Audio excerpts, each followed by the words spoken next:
말씀의 제목은 하나님 나라를 위한 연합입니다. 하나님 나라를 위한 연합이라는 제목을 가지고 하나님의 말씀 잠시 나누도록 하겠습니다. 사람들이 역사를 기억하는 방식이 있다면 우리는 위대한 인물 중심으로 보통 우리가 역사를 기억하곤 합니다. 역사의 흐름을 한번 생각해 보십시오. 이 조선 왕조가 탄생하게 된 배경을 우리 한번 예를 들어 볼 때 우리가 보통 조선이 어떻게 탄생하였는가 기억하는 방식은 보통 이 태조 이성계가 위화도 회군을 통하여서 이 고려를 멸망시키고 그 왕조를 세웠던 그 이야기로 우리가 그 조선 왕조를 시작하지 않습니까? 이렇듯 한 나라가 세워지거나 무너질 때 우리는 그 일의 최대의 관여자를 생각하곤 합니다. 한 사람을 통하여서 그 나라가 세워졌다라고 생각을 합니다. 그리고 그 외에 부수적인 인물에 대해서는 한두 명 정도 생각할진 모르겠지만 사실은 우리가 그마저도 기억을 하지 못한 채 우리가 역사를 기억하곤 한다는 것이죠. 마치 그 한 사람을 통해 대부분이 이루어진 것처럼 우리는 기억을 한다는 것입니다. 그렇다면 성경은 어떻습니까? 골리앗을 물리치고 끝까지 하나님을 의지하고 도망가는 길 가운데에서도 하나님을 의지했던, 그리고 그가 이스라엘을 통일하고 하나님 나라를 세워가는 이야기는 마치 다윗의 탁월함과 믿음만으로 이루어진 것처럼 생각을 하게 된다는 것이죠. 하지만 여러분, 성경 이야기를 보면은 성경은 그렇게 기록하지 않는다는 것입니다. 성경에서는 한 개인의 능력만을 이야기하지 않는다는 것이죠. 한 사람을 통해 세워진 그 나라를 말하는 것이 아니고 부름받은 공동체를 통해서 이루어진 역사를 성경은 이야기를 한다는 것입니다. 역대상 11장은 무슨 말씀입니까? 다윗이 왕권을 세워가는 이야기입니다. 다윗성이 어떻게 생겨나게 되고 이제는 이것이 어떻게 이스라엘이라는 나라를 다시금 세워나가는지 이렇게 이야기를 하고 있지만 사실은 그 속을 들여다보면 함께 싸운 용사들에 대해서 한 명 한 명 열거하고 있는 것을 우리가 보게 된다는 것입니다. 10절부터는 첫째 세용사로 대표되는 핵심 인물들을 소개하고 20절 이후부터는요, 그 외에도 수많은 용사들을 나열하면서 이 용사들과 함께 다윗이 이스라엘 왕조를 세워갔다라는 것을 보여주고 있는 것이죠.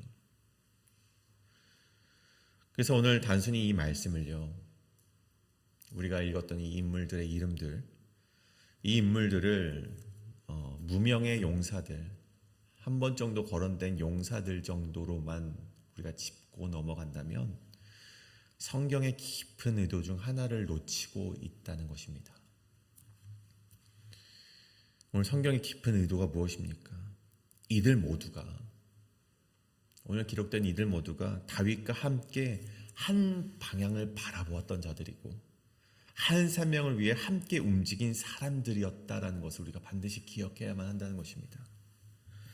다시 말해서 각자의 지파, 각자의 역할, 각자의 위치는 달랐지만 하나님 나라를 세우기 위한 거대한 퍼즐 속에서 하나의 그 퍼즐처럼 그 하나님 나라를 세워갔던 인물이라는 것이죠.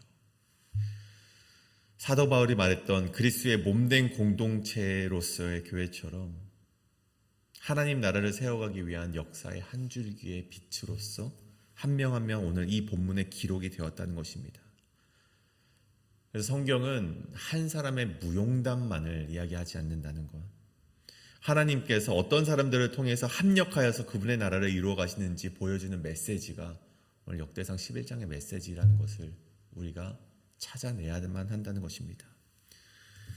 특별히 오늘 그 메시지를 우리가 두 가지로 함께 나누어 볼 텐데, 이 말씀을 통해서 우리 모두가 하나님 나라를 세우기 위해 역사의 한 줄기 빛으로서 하나의 퍼즐로서 우리가 살아가실 수 있는 여러분 되시길 간절히 소원합니다. 그다음에 오늘 첫 번째는 하나님 나라는 한 사람의 능력이 아니라 공동체의 조화로 세워진다입니다. 우리 본문 20절부터 우리 등장하는 한 인물이 있습니다. 오늘 보시면 요압의 아우 아비새라는 인물이 등장을 하게 되죠. 여기 아비새의 업적을 보십시오. 300명을 창으로 죽이고 3명 가운데 이름을 얻었다라고 기록이 되어 있습니다. 300명을 창으로 죽였다는 것은 마치 중국의 삼국지에 나오는 정말 멋있는 정말 용사들이 하는 일들이죠. 근데 그 무용담만 보자면 첫째 용사라고 불리우는 야소부암이나 엘르아살이나 우리 이곳에 나오지 않지만 사무엘에 나오는 말씀 그 삼마 첫째 용사들에 비교해서 그들과 못지않은 공을 세웠던 인물이 바로 20절에 나오는 아비새라는 인물입니다. 근데 21절에 보십시오. 그는 둘째 세 명 가운데 가장 뛰어나 그들의 우두머리가 되었으나 첫째 세 명에게는 미치지 못했다라고 말을 하고 있습니다. 단순히 아비새가 전투 능력이 이 첫째 세 명에 미치지 못했기 때문에 그 능력의 차이가 너무나도 심했기 때문에 첫째 세 명에 들지 못했다라고 성경이 기록하고 있는 것일까요? 여러분, 그것은 아닙니다. 아비새가 어떤 업적을 이루지 못했기 때문에 혹 아비새가 어떤 능력이 그들에게 미치지 못했기 때문에 그가 첫째 세 명에 들지 못했다라는 기록이 아니라 오늘 21절의 마지막 말씀은 하나님 나라의 조직 원리를 보여주고 있는 것이라는 사실입니다. 앞서서 세 용사 중이라고 소개되었던 이 야소부암은요, 창으로 300명을 죽였다고 똑같이 나옵니다. 아비새와 마찬가지로 300명을 죽였던 인물입니다. 능력으로 본다면요, 크게 차이가 나지 않죠. 아니, 아비새가 오히려 더 뛰어난 부분들도 분명히 있습니다. 하지만 오늘 말씀에 그럼에도 불구하고 첫째 세 명에는 미치지 못했다, 들지 못했다라는 것을 통해 알 수 있는 것은 하나님이 세우시는 그 나라에서는, 하나님이 세우시고 싶어 하시는 그 나라에서는 능력의 크고 작음이 곧바로 서열의 위계로 연결되지 않는다는 점을 말하고 있다는 것이죠. 다시 말해 하나님의 나라는 능력치로, 한 사람의 능력치로 세워지는 것이 아니라는 것을 말해주고 있다는 것입니다. 여러분, 이 원리는 곧 이어지는 이 브나야의 이야기에서도 반복이 되죠. 여러분, 브나야는 실로 전설적인 이 무용담의 주인공입니다. 이 모압의 용사들을 죽이고 눈이 오는 날 사자를 이 구덩이에서 죽이는 그런 일도 하고 창든 거인을 이 막대기 하나로 제압하는 일을 했던 것이 브나야 아니겠습니까? 그러면 실로 그의 업적도 대단합니다. 그의 능력도 대단하다는 것이죠. 근데 그를 향한 설명 속에서 그도 역시 마찬가지로 첫째 세 용사에는 포함되지 않았다라고 기록이 되어 있습니까? 왜 그렇습니까, 여러분? 업적과 능력이 부족해서입니까? 여러분, 그렇지 않다라는 것이죠. 여러분, 브나야는 제사장 가문 출신입니다. 그 이후엔 다윗의 친위 대장이 되는 인물이죠. 그에게는 하나님께서 그에게만이 주셨던 자리와 그에게 주셨던 사명의 자리는 다른 곳에 있었다는 것입니다. 여러분, 하나님의 나라는요, 능력 있는 자만이 세워지는, 능력 있는 자만이 인정받는 공동체가 아니라는 것을 우리가 반드시 기억하길 바랍니다. 하나님의 나라는 하나님이 세우신 질서 안에서 세워져가는 공동체라는 것입니다. 나에게 맡겨진 역할에 순응하고 질서에 대한 존중이 있고 사명에 대한 충실함이 능력보다 우선하는 나라가 바로 하나님의 나라라는 것입니다. 여러분, 교회가 바로 그렇습니다. 이 하나님의 나라의 그 형상이 되는 그 교회라는 공동체가 바로 그러한 공동체인데, 여러분, 교회가 뛰어난 설교자 한 명이 있더라도 그 교회가 운영이 될 수 있습니까? 여러분, 그렇지 못하다는 것입니다. 뛰어난 설교자가 있어도 마치 그로 인하여서 교회가 정말 훌륭한 교회가 될 것 같아도 여러분, 교회는 그렇지 않다는 것이죠. 설교를 통해서 모든 사역을 감당할 수가 없습니다. 여러분, 한 명의 엘리트만으로 세워지는 공동체는 교회가 아니라는 것이죠. 교육의 부분이 있고 행정의 부분이 있고 음악의 부분이 있고 어떤 미화의 부분이 있고, 여러분, 각자 맡은 자리에 세워지는 인물들이 함께 조화를 이루어서 만들어가는 공동체가 바로 교회라는 공동체라는 것입니다. 그 가운데에서 역할에 대한 순응이 있고 질서에 대한 존중이 있고 사명에 대한 충실감이 있을 때 교회가 하나님의 나라로서 세워져 갈 수 있다는 것입니다. 만약 오늘 아비새와 분하야가 혹 다윗에게 가서 만약 자신들의 불만을 토로했다면, 나의 능력이 첫째 용사들 못지않은데 왜 나는 그 위치까지 가지 못하느냐라고 따져 물었다면, 여러분 다윗의 그 왕조가 일어날 수 있었겠습니까? 여러분, 아비새와 분하야가 자신의 능력에 뛰어남에도 불구하고 그 두 번째 새 용사의 자리에서 충성하였듯이 우리도 비교나 경쟁이 아니라 조화와 협력 속에서 하나님의 나라를 세워가시는 우리 교회가 되기를 간절히 소원합니다. 여러분 기억하시길 바랍니다. 그리스도인은 내가 빛나기 위해서 살아가는 존재가 아니라 하나님 나라를 세우기 위하여 살아가는 존재입니다. 이를 기억하며 오늘도 우리의 자리에서 하나님의 나라를 세워가시는 저와 여러분, 우리 교회가 되기를 간절히 소원합니다. 그다음에 두 번째는 이 하나님의 나라는 하나의 목적을 위한 연대 속에서 이루어진다. 여러분 26절 이후를 보십시오. 26절 이후에 나오는 이 용사들의 명단을 보십시오. 이들은요 단순히 이름을 열거한 것 같지만 여러분 이들 가운데 보면 각 사람이 어느 지역 출신인지 또 누구의 아들인지 혹 어떤 인물은 가문이 어떻게 되는지까지도 함께 기록이 되어 있음을 보게 됩니다. 앞서 말씀드렸듯이 하나님의 나라를 이루는 공동체의 퍼즐처럼 각 사람이 어디에 놓여 있고 어떤 위치에 있었는지를 보여주고 있는 말씀이 바로 26절부터 나오고 있다는 것이죠. 이 다윗의 초기 이 왕조를 이루는 이때는 기원전 한 1010년 정도 된다고 합니다.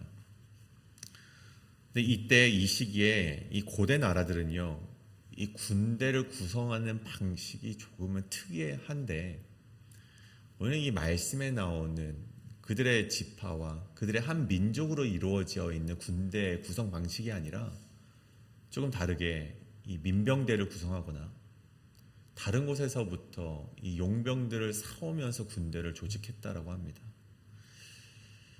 다시 말해 이런 구조는 오늘 이 26절부터 나오는 구조는 이 당시 고대 나라들의 군대 구성 방식과는 전혀 다르다는 것이죠. 여러분 이쯤에서 이 아시리아라는 나라는요, 보십시오. 아시리아라는 나라는 직업 군인 계층의 존재를 합니다. 하지만 전쟁이 많았던 시기는요, 용병을 사와서 이 전쟁을 이기기 위한 목적으로 그들을 사용했다는 것이죠. 이 세워진 지방 총독들이 일정 수의 병력을 이 왕이 데려와라 하면은 그 총독들은 그 전쟁에 참여할 인물들을 다른 나라에서 사와서라도 그 병력들을 이 나라에 바쳤어야만 했다는 것입니다. 여러분 뿐만 아니라 바벨론이라는 나라도 마찬가지죠. 전시에만 민병대를 동원하거나 이 외부 용병들을 데려왔다고 합니다. 이 바벨론에 있었던 귀족 계급들이 자비로 자신들의 사비를 털어서 그런 전쟁 용병들을 사와야만 했던 것이죠. 뿐만 아니라 이 블레셋이라는 나라도 이 그리스계 해양 민족들 충신 용병들을 받아들여서 병력을 충족했다라는 이런 기록들이 있습니다. 왕이 필요할 때마다, 전쟁이 일어날 때마다 민병대를 불러 모으거나 여러분 외국 용병들을 고용해서 전쟁을 이기는 것이 그들의 목적이었다면 여러분 역대상 11장에 나오는 이 용사들은 그런 외부 사람들, 고용된 사람들이 전혀 아니라는 것을 보여주고 있다는 것입니다. 여러분 이것이 무엇을 의미합니까? 그들은 각자의 공동체로부터 부름을 받았고 단순히 다윗 한 사람의 왕권이 아니라 단순히 이 전쟁을 이기고 돈을 받는 목적이 있는 자들이 아니라 하나님 나라를 세우기 위해 함께 싸운 자들이었다는 사실입니다. 개인의 목적을 이루기 위해서 어떤 이것을 통해서 내 공을 세우기 위해서 모인 자들이 아니라 하나님 나라를 세우기 위해서 이 나라로 결집된 인물들이 바로 역대상 11장 26절의 이후에 나오는 사람들의 인물이라는 것입니다. 하나의 목적을 위해서 하나로 연대를 했다는 것이죠. 여기서 성경이 우리에게 말해주는 아주 중요한 진리가 있습니다. 하나님의 나라는요, 하나님 나라의 일은 얼마나 빠르게, 얼마나 이 지나간 이들과 차원이 다른 모습으로 성과를 내었다라고 자랑하는 모습이 이루어지는 것이 아니라는 것입니다. 하나님 나라의 일은 이 시대에 나에게 맡겨진 자리를 신실하게 지키고 나에게 주어진 사명을 다음 세대까지 이어지게 할 수 있도록 묵묵히 감당하는 모습으로 이루어지게 된다는 것입니다.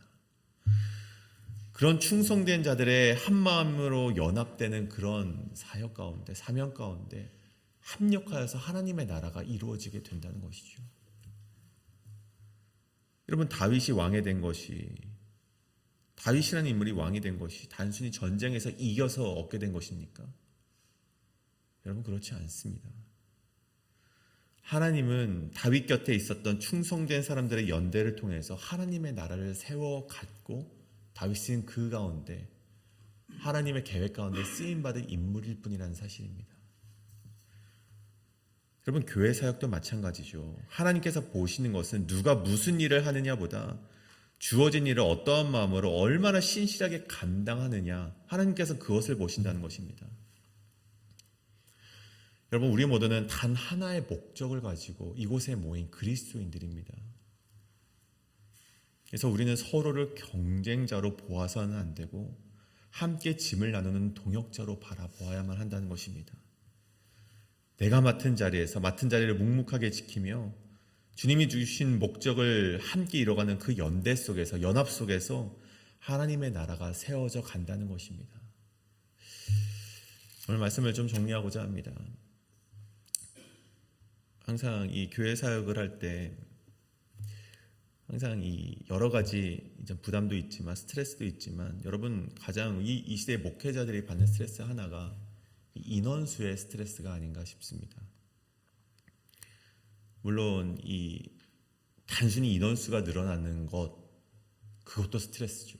왜냐하면 여러분, 그 사람들을 올바르게 성장시키는 것에 또 목적이 있기 때문에 단순히 우리가 인원만 늘어나는 것만도 이 목회자가 좋아하는 것도 또 아니고, 그리고 인원수가 없다고 해서 단순히 그것을 보면서 교회가 무너져가고 있다라고 볼 수도 없습니다. 올바로 세워진 한 사람이 있다면 그것도 하나님께서 주신 사람들이기 때문에 우리가 그것을 감당하는, 정말 그 부르심의 사역을 감당해야 되는 것이 아마 목회자의 몫이 아닌가 싶습니다. 제가 왜 이런 말씀을 드리냐면, 물론 저도 이제 많이 배워가는 입장이지만 저에게 맡겨주신 사명 속에서 제주도에서도 청소년 사역 가운데 2명이라는 친구들이 있었고, 이곳에 와서 청년들의 숫자도 그렇게 많지는 않은 것을 보면서 늘 이렇게 고민이 되는 것이죠. 근데 이제 제주도에 있었을 때, 지난번 말씀에서 아시겠지만 막 그렇게 많은 숫자는 아니었습니다.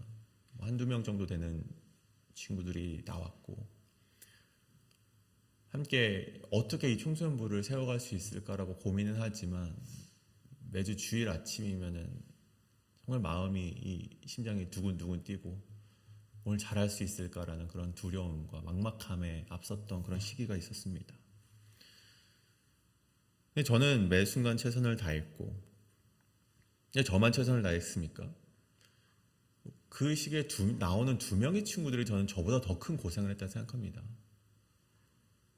자기가 안 나가면은 1명밖에 안 나오는 거예요. 어쩌다 그 2명이 마음이 맞아서 둘 다 안 나오면은 그날 청소년 예배는 드리지 못하는 것이죠. 근데 그 2명도 최선을 다해서 예배를 나왔습니다. 한 번도 빠지지 않고 열심히 나왔죠. 그럼 그뿐만이 아니죠. 우리 그 시기 가운데 선생님들이 4명이 계셨는데 4분의 선생님들 역시 단 한 번도 지각도 하지 않으시고 최선을 다해서 나오셨습니다. 단 2명의 친구를 위해서. 저는 저대로 최선을 다해서 말씀과 그 친구들을 위해서 할 수 있는 것을 준비했고, 그 2명의 친구들은 자신들이 할 수 있는 잠을 깨워서 나오는 일을 했고, 4분의 선생님들은 자신이 맡은 사역들을 감당해냈을 때, 여러분, 그 청소년부는 결국 10배가 넘는 인원으로 부흥을 하게 되었다는 것입니다. 여러분, 물론 결과가 그렇게 부흥하지 않는다고 해서 여러분, 그것은 솔직히 말해서 뭐 속된 말로 망한 공동체라고 볼 수는 없겠지만 여러분 각자의 역할을 감당해냈을 때 여러분 열매가 맺히는 은혜가 있다는 것입니다. 여러분 오늘 그것이 저의 업적입니까? 그것은 아니죠. 여러분 다윗 왕조가 세워진 것이 온전히 다윗만의 공입니까? 여러분 그러지 않는다는 것입니다. 함께 만들어낸 하나님 나라의 일부분이라는 것을 우리는 기억을 해내야만 된다는 것입니다. 여러분 이 교회를 세워나가기 위해선 우리 목사님의 고군분투하는 그런 열심만으로는 여러분 할 수 없다는 것입니다. 장로님들은 장로님들께서 하신 역할을 감당하고 집사님들께서는 집사님들에게 맡겨진 사명을 최선을 다하고 성도님들은 성도님의 자리에서 청년들은 청년의 자리에서 우리 모두가 각자의 자리에서 최선을 다해서 내가 할 수 있는 부분에 하나님 나라를 이뤄갈 때 이 교회가 열매 맺는 교회가 될 수 있다는 것입니다. 내게 주어진 사명 속에서 할 수 있는 최선을 다하는 것이 오늘 우리에게 주신 하나님의 부르심이자 사명이라는 것입니다. 여러분 올해 첫 우리 교회의 주제가 이 부르심이라는 주제로 우리가 또 12번의 새벽 기도를 통하여서 다짐을 하였죠. 하지만 이제 이 반년이라는 시간이 지나온 시간 동안 우리가 그 부르심에 얼마나 합당하게 달려왔는지 다시 한번 생각해 보길 원합니다. 우리가 나에게 맡겨진 사명 가운데 최선을 다해서 우리가 옆 사람이 잘하고 있는지 잘못하고 있는지는 크게 중요하지 않습니다.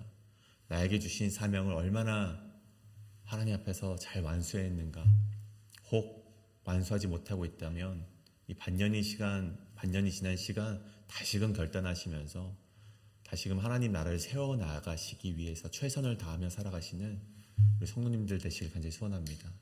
이 시간 기도하실 때 그런 마음 가운데 함께 기도하길 원합니다. 하나님, 내게 맡겨진 사역을 충실하게 이행할 수 있는 그 믿음과 그 걸음을 허락하여 주시옵소서. 그래서 합력하여서 선을 이루는 우리 교회가 되어서 빛과 소금의 역할을 감당하는 우리 교회가 되고 또 하나님이 보시기에 좋은 도구로서 사용되어지는 도구로서 사용되어질 수 있도록 합력하여 선을 이루는 교회의 공동체가 될 수 있도록 내가 그 걸음을 뛰는 이 시간 될 수 있도록 인도하여 달라고 이 시간 함께 기도하며 나아가도록 하겠습니다. 함께 기도합니다.